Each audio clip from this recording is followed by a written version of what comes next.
오늘입니다. 민주당 전당대회를 열고요. 새 지도부를 선출하게 됩니다. 마지막 서울 경기 경선까지 김민석 후보가 선두를 지키면서 이제 국민 여론조사 또 대의원 투표를 합산한 최종 결과에 관심이 쏠립니다. 네, 관련한 내용 서양호 정치평론가 이용호 전 국민의힘 의원과 자세한 내용 짚어보도록 하겠습니다. 두 분 어서 오십시오. 두 분 안녕하십니까?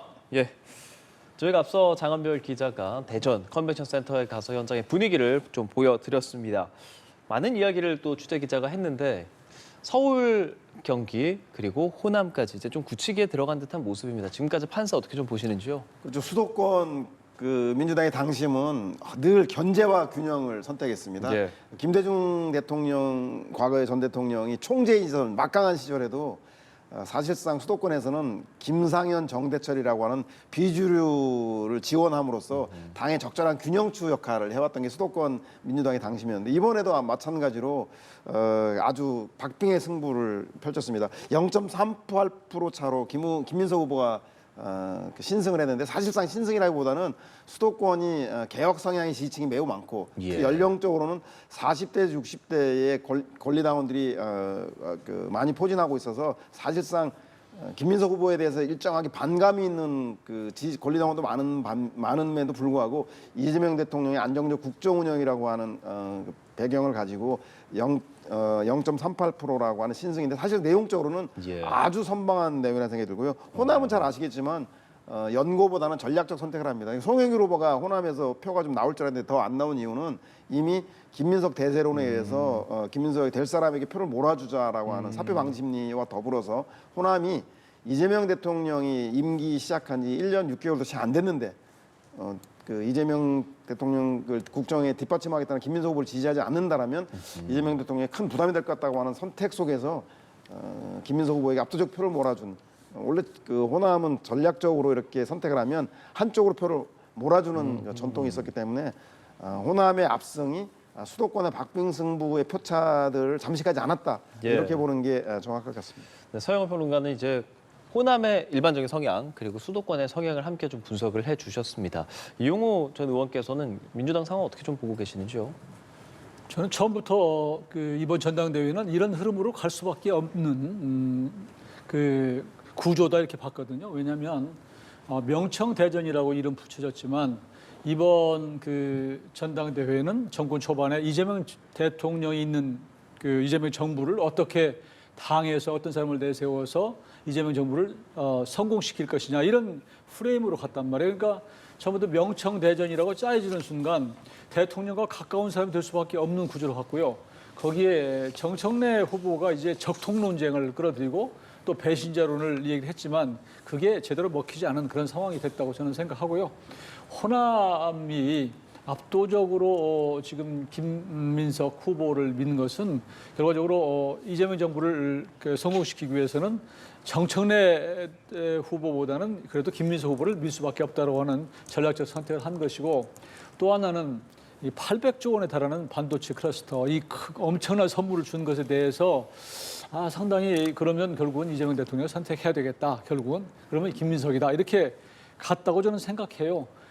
과거에는 보면 이 호남의 민심이 호남의 어떤 당원의 여론이 수도권으로 좀 전달이 되고 비슷한 그런 상황이었는데 이번은 호남의 당원 득표와 그리고 수도권의 표차는 상당히 좀 달랐어요. 그러니까 호남은 무려 김민석 후보와 정청래 후보가 25%포인트 차로 김민석 후보가 이겼는데 수도권은 뭐 1%표 차도 안 나왔단 말이에요. 그러니까 이것은 호남과 수도권이 완전히 디커플링 된 그런 상황으로 됐다고 저는 보고요. 지난번 인천도 비슷한 그런 득표를 보였거든요. 그래서 저는 수도권 민심은 조금 이재명 정부를 보는 우리 당원들도 좀 생각이 좀 다르구나 그런 생각을 했습니다. 예, 지금 김 후보의 누적 득표율이 과반에 불과 0.09%포인트 못 미치는 49.91%입니다. 오늘 이제 막판 변수, 대의원 투표와 국민 여론조사 30%가 반영이 될 텐데 과반을 넘길 수 있을지가 관건입니다. 막판에 뭐 역전이 좀 있을 거라고 보세요. 어떻게 보십니까? 산술적으로는 가능해요. 이론적으로 논리적으로는 대의원 투표가 17,000표고 그리고 여론조사가 30% 이상인데 근데 현실은 좀 다른 것 같습니다. 아마 대의원 투표에서는 그 일반 그 권리당원보다는 훨씬 더 정치의 고관여층이기 때문에 이재명 대통령의 국정 운영을 뒷받침해야 된다라고 하는 명분 속에서 아마 김민석 후보의 우위가 그 점쳐질 것 같고 이것은 컷오프 때 중앙위원 투표에서 김민석 후보가 압도적으로 앞섰던 것과 변주어서 생각해 볼 수 있을 것 같습니다. 문제는 이제 일반 여론조사인데 일반 여론조사도 잘 아시겠지만 국민의힘이 민주당에서 만만한 사람을 선택하는 역선택을 방지하기 위해서 국민의힘을 배제한 그래서 민주당 지지층과 무당층만을 그 표집해서 여론조사에 반영하기 때문에 그 면에서도 역대 여론조사에서 김민석 후보가 줄곧 앞서왔는데 선거 종반전을 가면서 그 일반 그 지지층 내에서도 이재명 대통령의 국정 안정을 오히려 지원해야 되지 않겠냐. 최근에 국정 지지율이 떨어지는 거에 의해서 오히려 지지층들이 결집하는 현상이 있어서 여론조사에서 김민석 후보가 그 이재명 대통령의 안정적 국정 운영을 바라는 권리당원들의 표에 조금 더 그 과거 여론조사보다 더 나올 것 같아서 저는 굳이 송영길 후보로 예상되는 3등 후보의 2순위 표를 합산하는 선호투표제 결과가 나오지 않더라도 여론조사와 대의원 투표에서 과반을 조금 넘는 득표를 김민석 후보가 하지 않을까 예상을 해보겠습니다. 네, 뭐 산술적으로 역전의 가능성, 뭐 숫자로는 가능하지만 민심은 그러지 못할 것이다, 어려워 보인다라고 얘기를 하셨습니다. 최종 결과 개인적으로 좀 어떻게 전망하십니까? 김민석 후보가 결과적으로 무난하게 아마 당선되지 않을까 싶은 생각을 하고 있고요. 다만 과반수를 바로 넘겨서 굳이 선호투표를 까지 않아도 될 것인가 하는 부분은 저는 잘 모르겠어요. 우선은 지금 만일 정청래 후보가 역전하려면 국민 여론조사에서 60% 이상을 얻어야 되는데 지금까지 추세로 봐서 그러기는 쉽지 않을 거라고 저는 봅니다. 그리고 대의원 지금 이제 그 전당대회에서 대의원 그 표를 보면 대의원 표는 아무래도 그 대통령과 가까운 그리고 나름대로는 정치적 어떤 위상을 갖고 있는 사람들의 표기 때문에 오히려 더 정청래와 김민석 사이에서 김민석 후보 쪽으로 갈 수밖에 없는 구조로 돼 있어서 저는 오히려 대의원 표는 김민석 후보가 많다. 그러나 그 표수가 작잖아요. 예전에는 대의원들에게 가중치를 줘서 조금 더 그 득표 영향력을 행사할 수 있도록 했는데 지금은 다 1인 1표이기 때문에 이제 그런 영향력이 없고요. 다만 국민 여론조사가 어떻게 나올 것인가 굉장히 관건인데 왜냐하면 30%를 반영하기 때문에 그렇죠. 그런데 저는 일반 국민 여론은 이재명 대통령 정부를 뒷받침하는 것도 좋지만 대통령실에서 여당의 당대표 선거에 관여하는 게 옳으냐 이 부분에 대한 국민들의 생각 이걸 저는 사실 굉장히 궁금해요. 과거에도 전 정부에서도 사실은 늘 대통령실에서 알게 모르게 관여를 하고 했습니다만 결과적으로 그게 정권에 부담이 되는 결과가 많았거든요. 저는 이번에도 이재명 대통령이 명시적으로 하지 않았지만 사실상 대통령실에서 관여한 이런 상태가 됐기 때문에 일본 여론조사에서는 저는 개인적으로는 관전자 입장에서는 오히려 정청래 후보 쪽이 더 많지 않을까라는 생각을 하고요. 또 최근에 국민 여론도 썩 좋지 않은 그런 부동산 민심 관련해서 그 다음에 또 하나는 정청래 대표를 지금 대통령 쪽에서 싫어한다고 그러는데 정청래 후보가 뭘 잘못했느냐? 그동안에 당대표 1년 동안 하면서 이재명 정부의 승리를 위해서 사실 악역을 많이 했거든요. 그래서 일반 국민들이 볼 때는 그게 저렇게 정청래를 떨어뜨리기 위해서 노력해야 되는가? 이런 의문이 있단 말이에요. 이게 저는 국민 여론에서 일부는 반영될 수 있다고 생각하기 때문에 한 번에 과반수를 넘기는 것은 쉽지 않지 않나 이렇게 보고 있습니다. 그럼 선호투표제까지는 좀 어떻게 보시는 거예요, 그럼? 저는 그렇기 때문에 거의 아주 민감한 거기서 예. 50% 안팎에서 이제 봐야 될 텐데요. 원사이드하게 김민석 후보가 국민 여론에서 앞서서 원샷에 끝나기보다는 결과적으로는 선호투표로 갈 수밖에 없는데 선호투표에서는 당연히 송영길 후보야 당연히 정청래 후보의 공격수로 나왔던 것이고 예. 김민석 후보의 페이스메이커였기 때문에 거기에 2순위 표는 거의 7, 80%가 당연히 김민석 후보겠죠. 그러니까 거기 합치면 김민수 후보가 되는 거죠. 자, 뭐 이제 오늘 어차피 전당대회 당일이니까 관련된 보도들이 좀 나오겠지만 그래도 선호투표 관련해서 뭐 어떤 제도인지 한번 설명도 좀 해주시고 관련한 생각도 좀 전해주시죠. 근데 선호투표는 그 1, 2등이 과반 득표를 하지 못했을 경우에 3등, 지금 뭐 여론조사상으로는 송영길 후보로 예상되는데 예. 송영길 후보를 이번 전당대회는 1인 2표제이기 때문에 1순위 송영길을 찍은 표가 아닌 2순위 표로 누굴 찍을 것인가, 그 2순위 표를 합산한다는 건데요. 잘 아시겠지만 선호투표가 원래는 도입된 취지가 개파 간의 지나친 갈등보다는 3순위 표를 얻기 위한 포지티브 연대를 통해서 전당대회 분위기를 지나친 네거티브가 아닌 연대 연합으로 좀 분위기를 바꾸기 위해서 도입된 제도인데, 이게 역설적으로 오히려 나랑 친한 사람을 짝짓기 하고 상대를 배제하는 배제 투표로 현실에서는 작동을 해버렸어요. 그래서 소위 말해서 김민석 친명계는 그 정청래를 배제하는 투표를, 정청래 후보 쪽은 김민석 후보를 배제하는 투표로 활용되었거든요. 그래서 결국은 2대1 구도이기 때문에 배제가 많은 송영길, 김민석 조가 정청래를 배제한 표가 많아서 아마 송영길 후보의 2순위 표는 김민석 후보가 압도적으로 많을 것 같다는 생각이 들어서 선호투표제까지 가면 김민석 후보에게 절대적 유리할 것 같고요. 저는 근데 선호투표까지 가지 않고 여론조사에서 끝날 것 같다는 생각이, 뭐 김어준 씨가 고관여층들, 적극적 지지층들 이탈하고 있다고 하는데 민주당의 가장 고관여층, 가장 적극적인 민주당 지지층은 호남이에요, 호남. 호남에서 이게 압도적 표차가 나는 것을 보면 적극적 지지층은 절대 민주당을 이탈하지 않았다. 따라서 이번 여론조사에도 그 국민의힘을 역선택을 위해서 국민의힘 지지층을 배제한 민주당 지지층과 무당층을 하기 때문에 저는 여론조사에서도 적극적인 지지층들이 참여로 인해서 김민석 후보가 여론조사에서 과반을 득표해서 선호투표제까지는 가지 않을 것 같다는 예상이 듭니다. 네. 최고위원 선거도 한번 좀 짚어보도록 하겠습니다. 마지막까지 계속 혼전이 좀 이어지고 있는 상황인데요. 지금 최고위원은 5명이 뽑히기 때문에 이제 1, 2위보다는 관전 포인트는 5위, 6위를 두고 봐야 될 것 같습니다. 현재 5위 한민수 후보와 6위 김용 후보의 격차가 불과 0.15%포인트입니다. 2천여 표에 불과한데요. 이런 가운데 지금 김영우 임미애 후보가 김용 후보를 지지하면서 사퇴를 해서 또 논란입니다. 여기에 이제 최민희 후보는 꼼수 막판 사퇴다라고 하면서 좀 반발을 하는 모습이기도 한데요. 오늘 전대에서 이제 당선권이 좀 뒤바뀔 가능성 어떻게 좀 보십니까? 어렵지만 그 1인 2표제의 묘미, 1인 2표 핵심 아까 말씀드린 대로 배제 투표가 가능해서 현재 그 5위와 6위의 표차를 보면 한민수 후보가 21,479표고 그 5위고요. 6위 김용 후보가 29,167표로 2,312표 차입니다.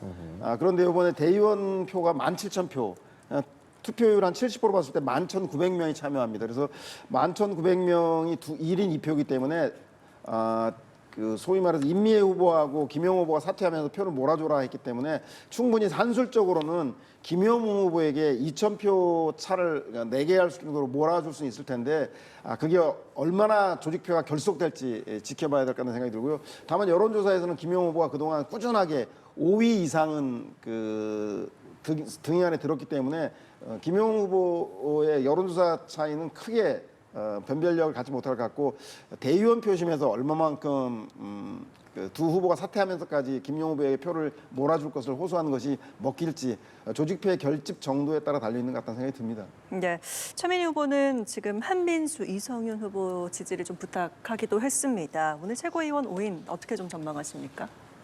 저도 비슷한 생각인데요. 그 임미애 그리고 김영우 후보 두 사람이 이제 김용 후보를 구하기 위해서 사실은 사퇴를 했는데요. 지금 이번 최고위원 선거는 김용이 들어가냐 마느냐 이게 관전 포인트 같아요. 왜냐하면 김용이라는 사람이 이재명 대통령의 최측근으로 알려져 있기 때문에 그러면 최고위원회에서 들어가서 어떤 영향력을 행사하고 어떤 정치를 할 것인가 이 부분이 이제 관전 포인트이긴 한데요.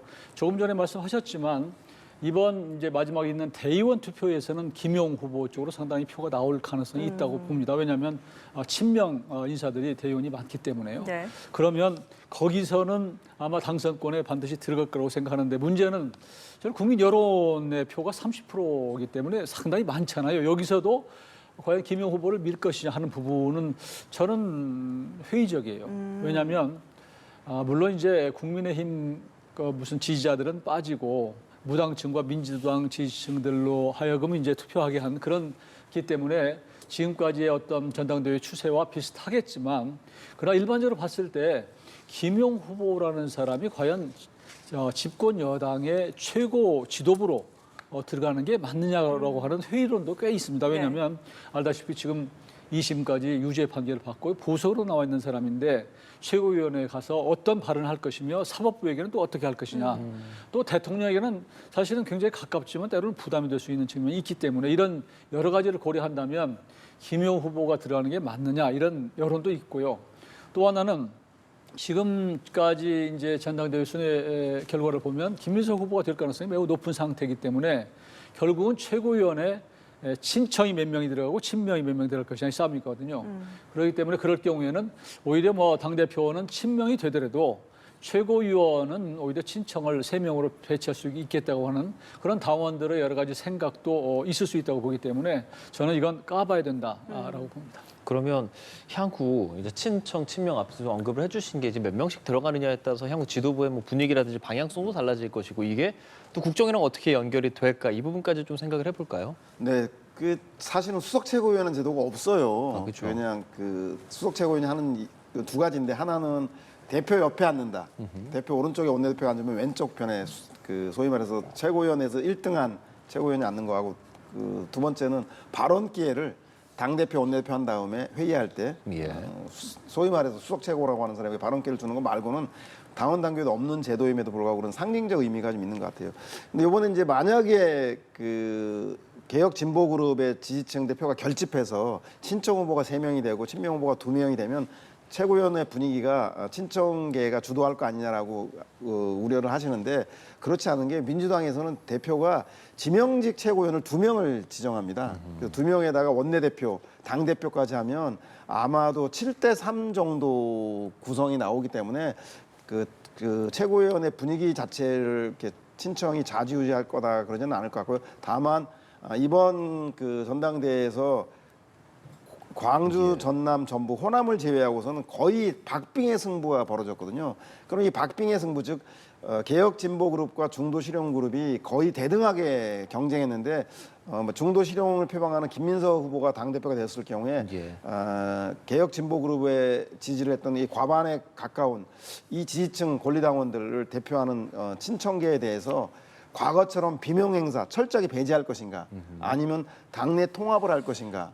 이 문제가 이제 앞으로 남은 그 향후 당대표가 된 분들에게 큰 숙제가 아닌가 싶은 생각이 듭니다. 예, 딱 그 부분입니다. 사실 이제 뭐 많은 국민들이 여야 할 것 없이 전당대회를 보지 않습니까? 전당대회를 보면서 와, 같은 날끼리도 정말 많이 싸운다라는 생각들도 하실 거고 이번에도 역시나 뭐 신천지 개입설, 불법 선거운동 의혹, 대리투표 논란, 뭐 윤리감찰의 고발전까지 계속 이어지는 상황들을 또 국민들이 볼 수가 있었습니다. 물론 선거하는 기간 동안 있는 일이라고 또 이야기하고 추후에 봉합을 한다라고는 하지만 충분히 잘 지도부가 이번에 갈등을 봉합할 수 있을까? 이 부분에 대해서 어떻게 좀 생각하세요? 저는 갈등이 일단 선거 끝나고 나면 수면 안으로 이제 가라앉겠지만 갈등은 계속 되리라고 봅니다. 왜냐하면 이번 전당대회가 워낙 큰 싸움이었어요. 사실 권력을 놓고 싸우는 거였거든요. 예. 다시 얘기하면 이제 공천권 갖고 싸우는 것인데 공천권이라고 하는 게 그 다음에 이제 차기 권력과 연결되어 있기 때문에 굉장히 큰 싸움을 벌였고 그 과정에서 서로 오갔던 말폭탄이나 이런 비난전이 너무 거세했고요. 또 그러면서 이 속내가 많이 드러났어요. 예를 들면 소영길 후보가 정청래 후보에게 뭐 역적이다 이런 표현을까지 썼고요. 또 스토커다. 그러니까 대통령을 스토커한다. 이게 대통령은 싫어하는데 계속 좋아한다고 얘기하는 게 스토커잖아. 이게 스토커다. 이게 얼마나 사실은 모욕적인 발언입니까? 또 반면에 또 정청래 후보는 정권은 짧다 이렇게 얘기를 하고 이런 여러 가지들을 보면 사실은 그 밖에서 볼 때는 이 정서적으로 거의 분당 상태다 이렇게 볼 정도였단 말이에요. 근데 이게 하루아침에 비 온 뒤에 뭐 땅이 굳어지듯이 하나로 될 수 있을까? 구조적으로 하나 되기 어려워요. 유시민 작가가 얘기했듯이 지금 이재명 대통령은 이 민주당을 증축하라고 했더니 지금 재건축을 한다라고 얘기한 것은 뭐냐면 그동안 증축이라고 하는 것은 그동안의 뼈대, 당의 뼈대를 유지하면서 세를 확장시키는 게 아니고 그냥 완전히 뿌리째 없앤단 말이에요. 그러니까 그런 측면에서 대통령은 그동안 그 민주당이라고 하는 그 구주류, 친문, 친노를 중심으로 한 그 구주류를 통해서 권력을 잡았으나 예. 앞으로는 대통령은 이제 신주류, 뉴 이재명을 통해서 가겠다고 하는 인적 교체를 한단 말이에요. 그러니까 거기서 정청래 친청 세력들이라는 사람들이 굉장히 위기감을 갖고 있을 수밖에 없고 그런 것들을 이번 전당대회를 통해서 확인했기 때문에 외연적으로 무슨 그 갈등이 봉합된다고 해도 예. 내부적으로 의심이나 이 위기감은 갖고 있으리라고 생각해요. 그러니까 지금 정권 초반이니까 뭐 당장 분란이 생기지는 않겠지만 예. 뭐 어쩌면 경선 이제 나중에 공천 과정에 임박할수록 그리고 이재명 대통령이 갈수록 또 어차피 레임덕 현상이 조금씩은 가속될 수밖에 없기 때문에 이런 것과 맞물리면서 저는 민주당의 어떤 지금 이번 전당대회에서 보였던 여러 가지 내홍, 예. 분열 현상은 점점 깊어질 수밖에 없다 이렇게 저는 그렇게 봅니다. 민주당 상황에 대해서 많은 말씀을 해주셨습니다. 서영은 평론가께서도 네. 좀 말씀해 주시고 전당대회에서 그럼 어쩔 수 없는 겁니까 이런 건? 제가 볼 때는 우리 예. 저기 의원님께서 국민의힘 소속이다 보니까 바람을 얘기해 주신 게 아닌가 싶은 생각이 들고요. 국힘과도 대통령이 골프를 치는데 민주당 내 견해 차이 정도는 저는 뭐 극복해 나가야 한다고 생각합니다. 만약에 차기에 들어선 지도부가 아까 말씀드린 것처럼 비명 행사처럼 철저하게 배제할 것이냐 아니면 당내 통합할 것인가 이제 선택지가 있을 텐데 대통령의 국정 지지율이 50% 미만인 상황에서 당내의 세력을 배제한 채 제가 볼 때는 그 국정 운영을 추진할 수 있을 것인가에 대한 문제에 대해서 고민해봐야 되고 그래서 저는 당내 통합뿐만 아니라 야당에 대해서도 당내 국회 내 다수 의석에서 입법을 단독으로 통과시킬 수 있지만 그렇게 됐을 경우에 국회 내 잦은 충돌이 벌어지기 때문에 대통령의 국정 지지율을 감안한다라면 저는 당내 통합뿐만 아니라 야당과 입법과 예산 정책에서 이제 협의하면서 100점짜리 강성 지지층이 좋아하는 것보다는 60점짜리지만 야당과 협의해서 진행할 수 있는 그런 방식의 운영들을 차기 지도부에게 요구받고 있어서 저는 그렇게 극단적인 배제와 독선적인 운영은 힘들 것이다. 그리고 김민석 후보가 표방하는 것이 중도 실용 외연 확장이기 때문에 그렇게 하는 통합해야 하는 여당 내도 통합과 야당과의 통합을 하는 것이 대통령의 국정 운영을 뒷받침하는 것이기 때문에 저는 뭐 그런 식으로 당내 통합의 방향으로 가지 않을까 생각이 듭니다. 네, 이런 가운데 여론의 분위기도 좀 한번 짚어보도록 하겠습니다. 리얼미터의 지난 10일에서 14일 조사 결과를 한번 살펴보시면 이 대통령의 국정 지지율이 5주 연속 하락했습니다. 또다시 취임 후 최저치인 43%를 기록했는데요. 부동산 이슈가 좀 언급이 되고 있는 것 같고요. 반면 민주당 지지율도 한번 좀 살펴보도록 하겠습니다. 리얼미터에서 13일에서 14일 지난 조사 결과 살펴보면요. 민주당 같은 경우는 지금 지지율이 좀 오르고 있고요. 국민의힘은 크게 좀 떨어지는 모습 확인이 되고 있습니다. 여론의 흐름 어떻게 좀 해석을 해볼 수 있을지 먼저 의원님 의견 들어보도록 하겠습니다. 우선 이재명 대통령의 여론이 떨어지는 것은 뭐 많은 사람들이 지적하듯이 부동산 문제가 제일 크다고 생각해요. 그걸 해결하기 위해서 여러 차례 무슨 토호제나 그 외에 이제 대출 규제나 그 외에 또 다주택자들의 그 중과세를 유예하는 조치를 중단한 것 이런 것들을 다 했음에도 불구하고 제대로 먹혀들지 않아서 마지막에는 이제 최후의 카드라고 하는 세제 카드를 들었지 않습니까? 그러다 보니까 1가구 1주택자들에게도 거의 그 징벌적 과세를 할 정도의 지금 대책을 내놓다 보니까 많은 그 국민들로부터 원성이 자자한 것 같아요. 이게 제일 큰 요인이라고 보고 그에 앞서서 2030들이 현 정부로부터 많이 입안한 것 그것은 아마 삼전익스 ETF 때문에 그런 거 아닌가 싶어요. 처음에 반도체 때문에 붐 때문에 주식이 이제 고공행진을 했는데 그런 상황에서 현 정부가 오히려 ETF를 도입하면서 이 출렁거림이 천당에서 지옥까지 왔다 갔다 하는 이런 상황을 만들어서 2030이 갖고 있는 그 어떤 계좌들이 상당수가 사실 신용이 청산되는 그래서 손실을 보는 그런 상황이 생겼단 말이에요. 그러니까 그런 것들이 겹쳤고요. 저는 개인적으로는 안보에 대한 문제도 저는 작용하고 있다고 봅니다. 지난번에 빈총 경계가 있지 않았습니까? 이런 것들도 그렇고요. 또 미군이 무슨 작전하겠다고 그러는데 서로 소통이 되지 않아가지고 격추시키려고 하는 움직임.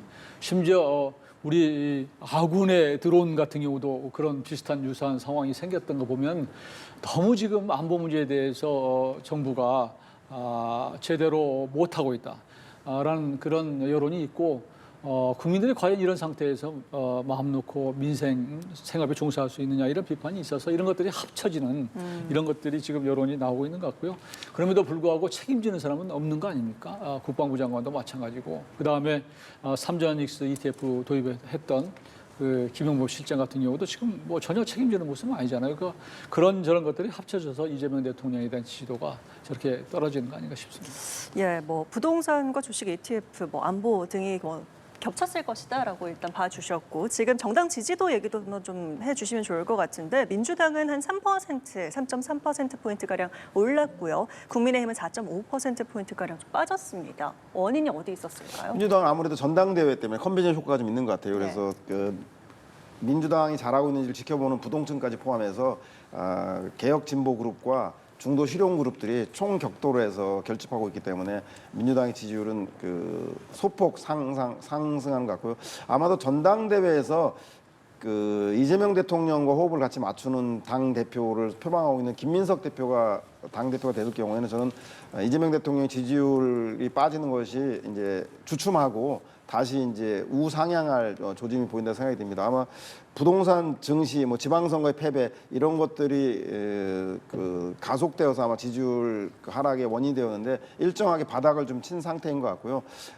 이제부터 그 이재명 대통령의 국정지지율이 반전하기 위해서는 민주당 지지층만 좋아하는 그런 개혁 정책보다는 야당과 합의해서 처리할 수 있는 경제 민생 정책들을 추진해 나간다라면 충분히 반전의 모멘텀이 있을 것 같다는 생각이 들고요. 민주당 또한 현재 컨벤션 센터로 인해서 일시적인 결집으로 인한 지지율 상승이 아니라 이제 국회 내에서 다수당으로서 여당으로서 야당과 함께 협의해서 국정 운영해 나가는 모습을 보인다면 과반에 가까운 지지율까지도 나아갈 수 있지 않을까 생각을 해봅니다. 예, 남은 시간 동안은 국민의힘 이야기를 좀 해보도록 하겠습니다. 국민의힘 상황. 사실 장동혁 대표는 광복절 직접 나가서 올림픽 공원의 집회도 주도를 하고 있고 새 결집에 나서고 있습니다. 당내에선 이런 상황 좀 어떻게 본다고 생각하세요? 지금 장동혁 대표의 어떤 행보에 대해서 당이 뭐 일사불란하게 지지하는 것 같지는 않아요. 지원하는 것 같지는 않고 이번에 올림픽 공원에서 참석했던 의원들 숫자를 보니까 당 지도부 빼고는 거의 없는 이런 상황이어서 좀 아쉬운 측면은 있고요. 그리고 어차피 지금 당 자체가 장동혁 대표의 어떤 노선에 대해서 다 일사불란하게 동의하고 통합해서 가는 분위기는 아닌 것이 맞고요. 원내 지도부는 거기에 불참했던 것이고 그런 아쉬운 점은 있습니다. 그렇지만 이번 올림픽 공원에서 있었던 선관위의 여러 가지 문제점들을 지금까지 이슈화를 시켜서 끌어온 것은 또 어떻게 보면 장동혁 대표가 또 비판 속에서도 꾸준히 가져온 그런 것은 평가할 만하다고 생각을 해요. 결국은 특검까지 도입하게 된 것이고요. 지금 선관위의 문제는 알다시피 뭐 투표에 있어서는 국민들이 이해하기가 어려울 정도로 여러 가지 난맥성을 보이고 있고 그러다 보니까 이것이 결국은 그러면 투표에서 저런 일이 생긴다면 개표에서 혹시라도 그런 일이 생길 수 있었지 않았겠느냐라고 하는 의혹이 확산되는 그런 국면에 있어서 이게 뭐 부정선거에 대한 얘기가 장동혁 대표가 부정선거론자라기보다는 이걸 어떻게 보면은 선관위가 자초한 측면이 있다고 생각해요. 그러니까 결국은 이제 특검에 도입하기로 했으니까 특검에서 이 부분을 해소해야 되고 선관위는 스스로 부정선거나 부정선거 의혹에 관해서 그렇지 않다고 하는 것을 확실하게 보여줄 수 있는 그래서 국민들로 하여금 어떤 신뢰를 회복할 수 있는 그런 모습을 보여야 된다고 생각해요. 그리고 지금 뭐 장동혁 대표가 보이는 것들에 대해서는 뭐 여러 가지 엇갈리는 뭐 측면은 있지만 본인으로 봐서는 뭐 고육지책으로 하는 정치적 행보가 아닌가 싶습니다. 이번 주에 윤리위 징계도 예정돼 있잖아요. 그런 부분은 어떻게 예상하고 계세요? 조금 뭐 거기에 대해서 당내에서도 평가가 엇갈리는 상황에 있고요. 그래서 장동혁 대표가 이게 징계 정치를 또 시작하는 거 아니냐 이런 우려가 있는 것도 사실이고 그렇지만 장동혁 대표가 또 지나치게 권위가 떨어지고 리더십이 약간 약화되면서 또 지나치게 당 내부가 하나가 되지 못하고 또 내부에 대해서 오히려 공격하는 그런 모습도 또 있어서 참 어디서부터 어떻게 해결해야 될지 하는 걱정스러운 부분이 있습니다. 이제 결국은 뭐 장동혁 지도부로 봐서는 지난 지방선거 직후에 사실은 책임을 지고 어떤 책임을 지는 모습을 보였으면 제일 좋았을 텐데 이미 골든타임을 지나버려서 이제 지금은 이제 물러나고 싶어도 갑자기 물러날 수가 없는 거거든요. 왜냐하면 이 정치인이라고 하는 것은 명분이 있어야 되는 것이고 또 때가 맞아야 되는 것인데 지금 그럴 수 없는 상황이 되기 때문에 장동혁 대표는 개인적으로 본인이 다음에 또 그 대표에 도전할 생각을 갖고 있는 것이 아닌가. 그래서 그 전에 충분히 정지 작업을 하고 있는 것 같아요.